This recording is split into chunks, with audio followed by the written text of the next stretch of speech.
Hello दोस्तों, स्वागत है आपका एक बार फिर टेक सुमो यूट्यूब चैनल में। दोस्तों, मैं आज बात करने वाला हूं पावर कंजम्पशन एसी की, कैसे हम कंट्रोल कर सकते हैं जिससे हमारा बिल बहुत ज़्यादा ना आए, हम एसी का मजा भी ले सकें, कूलिंग भी हमें मिले और बहुत ज़्यादा बिल भी ना आए। ऐसे पॉइंट्स बताऊंगा मैं आपको यहाँ पर 10 पॉइंट्स में आप डेफिनेटली कवर कर सकते हैं अपने बिल की प्रॉब्लम को और आपको सोल्यूशन मिल सकता है कूलिंग का साथ साथ। दोस्तों, मैं धीरज तंवर और उम्मीद करता हूँ आप सब लोग स्वस्थ हैं, हेल्दी हैं और साथ ही खुश भी हैं। अगर आप हेल्दी नहीं है तो अपनी सेहत का ध्यान रखिए और अगर आप खुश नहीं है तो खुश रहिए। दोस्तों, टेंशन के लिए जिंदगी नहीं है, खुश रहिए, वीडियोस देखते रहिए। दोस्तों, वीडियो बहुत लंबी नहीं होगी, थोड़ा सा टाइम आपका मैं लूंगा, लेकिन ये 10 पॉइंट हम उसमें कवर करेंगे। सबसे पहला पॉइंट यहाँ पर आता है, डोर्स क्लोज रखें। अगर उनकी जरूरत नहीं है खुलने की तो ना खोलें और आपको यूज करने चाहिए ऑटोमेटिक डोर क्लोजर्स, यानी कि आपके दरवाजे के ऊपर डोर क्लोजर्स लग जाते हैं। जैसे आप दरवाजा खोलते हैं, अंदर आते हैं या बाहर जाते हैं, अपने आप दरवाजा बंद हो जाता है। ये एक इन्वेस्टमेंट होगी दोस्तों, जिसकी वजह आपको एक बार कॉस्ट लगेगी डोर क्लोजर्स खरीदने की, लेकिन मैं आपको बता रहा हूं आप बहुत खुश रहेंगे ये देखकर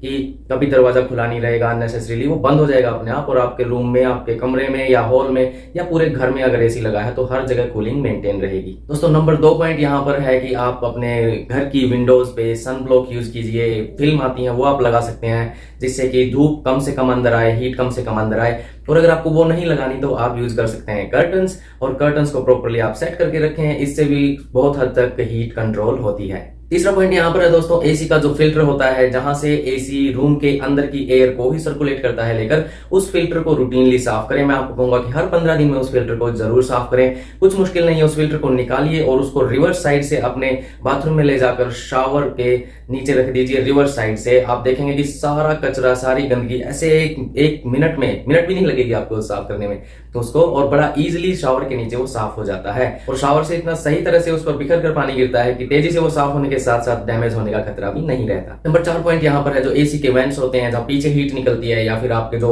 ब्लोवर है जिसमें से आपके एयर, ठंडी एयर आती है रूम में, उनको कोशिश करें जितना हो सके खुला ही रखें। उनके पीछे आसपास कोई भी ऐसा कपड़ा या कोई भी ऐसी चीज ना हो जो उनकी एयर को किसी तरह से ब्लॉक कर रही हो। नंबर 5 पॉइंट है दोस्तों, जो एसी का टेम्परेचर है उसको बहुत ही लो पर सेट ना करें। ये एक वहम होता है हमारे दिमाग में कि हम 16 या 18 पर सेट करते हैं, बिल्कुल लोवेस्ट टेम्परेचर पर चलाते हैं तो कुछ ज्यादा ही कूलिंग मचा देगा रूम में। ऐसा कुछ नहीं है दोस्तों, हमारी बॉडी जनरली 25 से 28 डिग्री के टेम्परेचर को बहुत अच्छे से टॉलरेट करती है और उस टेम्परेचर में हमारी बॉडी खुश भी रहती है। हम अननेसेसरीली 18-16 सेट करके बहुत ज्यादा ठंड मचाने की कोशिश करते हैं, जिससे कुछ नहीं होता, पावर कंजम्पशन ज्यादा होती है, बिल ज्यादा आता है और आपकी कड़कड़ी भी बचती रहती है। आप देखोगे, आप लो टेम्परेचर पे करके फिर खेस या कंबल या कुछ भी रजाई वगैरह ओढ़ के सो रहे हो तो क्या बेनिफिट है उसका? अननेसेसरीली क्यों हमें इलेक्ट्रिसिटी वेस्ट करनी है? 25 से 28 जो आपको सूट कर रहा हो उस टेम्परेचर पर सेट करके एसी चलाएं, आपकी पावर बहुत सेव होगी। नंबर 6 पॉइंट है दोस्तों, अननेसेसरीली किसी भी जगह के दरवाजे खुले ना रखें, चाहे वो आपके घर की अलमीरा हो या फिर आपकी किचन हो या कुछ भी जिसमें एयर अननेसेसरीली जा रही हो, उसको बंद रखें उन दरवाजों को। आपको जब लगता है कि आप वहां पर हैं, काम कर रहे हैं या फिर आपको वहां पर भी कूलिंग की जरूरत है, तो ही उन दरवाजों को खोल के रखें। इससे आप देखेंगे कि बहुत हद तक पावर कंजम्पशन कम होगी, क्योंकि एरिया रिड्यूस हो जाता है कूलिंग करने का और एसी के लिए इजी टू मैनेज हो जाता है। नंबर 7 पॉइंट यहाँ पर आता है, जो कि इनबिल्ट फीचर होती है कुछ एसीज की, हर किसी में भी ये ना हो बट बहुत सारे एसीज में अब आने लगी है, पावर सेविंग और साथ साथ एक कंट्रोल्ड लो कैपेसिटी पर एसी को चलाना। जैसे मैं एग्जांपल दूं, एलजी के जो 5 स्टार एसीज अब आ रहे हैं या फिर इवन 3 स्टार एसीज बजा रहे हैं, उनमें मोड आता है कि आप 80% power capacity, 80% capacity of compressor, 60%, 40% इन पर चला सकते हैं और एआई मोड भी वहां पर है। तो कोशिश कीजिए, आप खुद जज कीजिए कि आपको बहुत ज्यादा पावर कैपेसिटी की जरूरत नहीं है, तो आप वहां पर 80%, 60% या 40% कैपेसिटी पर भी चलाकर एक अच्छा टेम्परेचर मेंटेन कर सकते हैं और बहुत ही कम बिजली बिल भी आपका आएगा। नंबर 8 पॉइंट यहाँ पर आता है दोस्तों, एसी की सर्विस रेगुलरली होनी चाहिए। ये एक मिथ है हमारे दिमाग में, एक वहम है कि क्या फर्क पड़ता है, वो आएंगे अननेसेसरीली पैसे लेकर चले जाएंगे।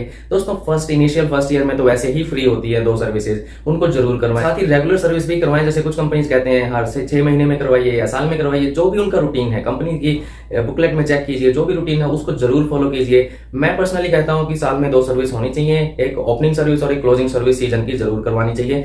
इससे आपका एसी की लाइफ बहुत अच्छी बनी रहेगी, साथ ही वो कूलिंग अच्छी देगा और आपको बहुत ही अच्छी पावर सेविंग भी मिलेगी। नंबर 9 पॉइंट है, एक वहम वाली ड्यूटी। कई बार हमें लगता है कि हम एसी को 18 पर चलाएंगे, 16 पर चलाएंगे तो एसी बहुत जल्दी ठंडा कर देगा और उसके बाद हम एसी को बंद कर देते हैं और फिर हम देखते हैं आप गर्मी और लगने लगी, फिर हम एसी को चलाते हैं, फिर बंद कर देते हैं कूलिंग होने के बाद। इस तरह से क्या होता है दोस्तों कि एक आप अननेसेसरीली ऐसी ड्यूटी पे लग गए हो जिसकी जरूरत नहीं है। आजकल एसी काफी स्मार्ट हैं, और आप जैसे ही वो टेम्परेचर मेंटेन होगा वो अपने आप ही भी बंद हो जाते हैं। लेकिन अगर आप इस तरह से बार बार चलाएंगे, बंद करेंगे, तो उससे क्या होगा कि कंप्रेसर एक हाई कैपेसिटी पर कंटिन्यूअसली चलता रहेगा।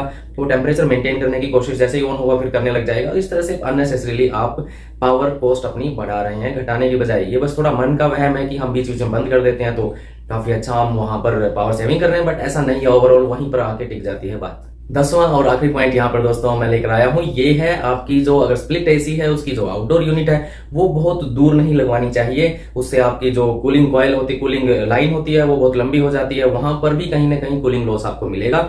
और साथ ही उसको बहुत पास भी नहीं लगवाना है इंडोर यूनिट के। उससे क्या होगा कि दीवार के बिल्कुल पास ही हीट जनरेट होती रहेगी और वहीं पर हीट वो स्टोर रहेगी आसपास एरिया में। अगर प्रॉपर वेंट आउट नहीं हो पा रही है वो, तो उससे भी कहीं ना कहीं कूलिंग में दिक्कत आती है। और अगर कूलिंग में दिक्कत आएगी तो आप जानते ही हैं आपका एसी और ज्यादा पावर कंज्यूम करेगा कूलिंग मेंटेन करने के लिए। दोस्तों ये थे 10 पॉइंट जिससे आप अपने एसी को एक अच्छी परफॉर्मेंस पर चला सकते हैं और अपनी पावर सेविंग भी कर सकते हैं, बिल को रिड्यूस कर सकते हैं और एक कूलिंग मेंटेन कर सकते हैं अपने घर में या रूम में। दोस्तों उम्मीद करता हूँ ये पॉइंट्स आपको हेल्प करेंगे पावर सेविंग करने में। सब्सक्राइब कर लीजिएगा चैनल को अगर आप नए हैं, लाइक कीजिए, शेयर कीजिए और कमेंट जरूर करके मुझे बताना ये इन्फॉर्मेशन हेल्पफुल थी या नहीं, या आपके पास कोई और टिप है जिससे हम पावर सेविंग कर सकते हैं, या कोई और आपका क्वेश्चन हो। Thank you for watching, take care, stay safe and have a great day.